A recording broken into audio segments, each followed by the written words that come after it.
In the beginning, God said, "Let there be light." But since that day came a dreadful day in the garden where people loved the darkness rather than the light because their works were evil. They craved it, they sought it, they forgot their Maker. Until a silence reigned on the earth like the blackest night for 400 years, there was no communion with God. Even now, darkness covers the earth and thick darkness is over the peoples. The foreboding darkness covering this world is thick and tangible. Senseless tragedy and overt perversity is rampant. But today, there is hope. Hear the prophet Isaiah proclaim the words of God the Father to his creation. "I will lead the blind in a way that they do not know, in paths that they have not known. I will guide them. I will turn the darkness before them into light, the rough places into level ground." The people who walked in darkness have seen a great light. Those who dwelt in the land of the darkness, on them a light has shone.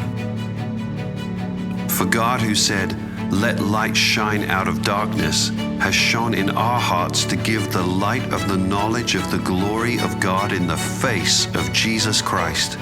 And the Word became flesh and dwelt among us, and we have seen his glory, glory as of the only Son from the Father, full of grace and truth. It's no wonder then that every Christmas our hearts long more and more to see the King in the full splendor of his glory. As we're reminded of the baby boy in a manger, born to save us from the darkness, we get a glimpse of the promise answered, yet not reflected in the light of a small Christmas candle, but through the hope that comes in the light of a daybreak, rising in a mass of burning glory, flooding into the world with light. God's love for us again this Christmas is on the horizon, shining in. But it requires an inspection of the heart. And that's what Christmas is, a chance for us again to receive the light of the world by choosing his light over our darkness, to sober our thoughts and allow the work of God to transform us to become more like his Son, to rekindle a fire that burns brightly for his glory and fame. What is it that keeps God's glory from bursting forth in your life? Lift up your head, O church. Lift up your head, dear friend. It's time. It's time to live, to throw back the curtain of our heart and welcome him again. It's time to remember the gift of salvation this Christmas night.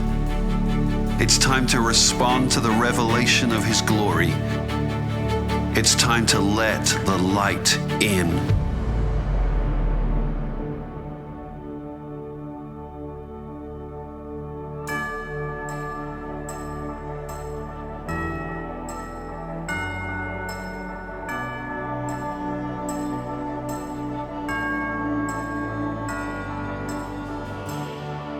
It's time for the sleeper to wake. It's time for the old winds to change. And I hear the Spirit say, it's time.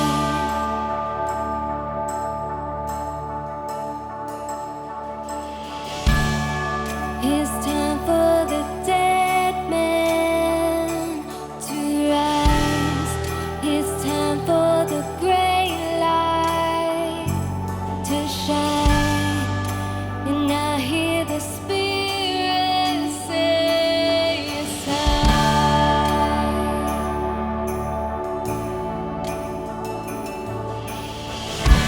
Fling wide heavenly gates. Let the King of Glory in. Let the King of Glory in. Come riding on your people's praise. Let the King of Glory in. Let the King of Glory in.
open up the windows, let the light in. Open up the windows, let the light in.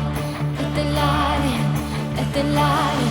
Open up the windows, let the light in. Open up the windows, let the light in. Open up the windows, let the light in. Let the light in, let the light in. Open up the windows, let the light in. Open up the windows, let the light in. Open up the windows, let the light in. Let the light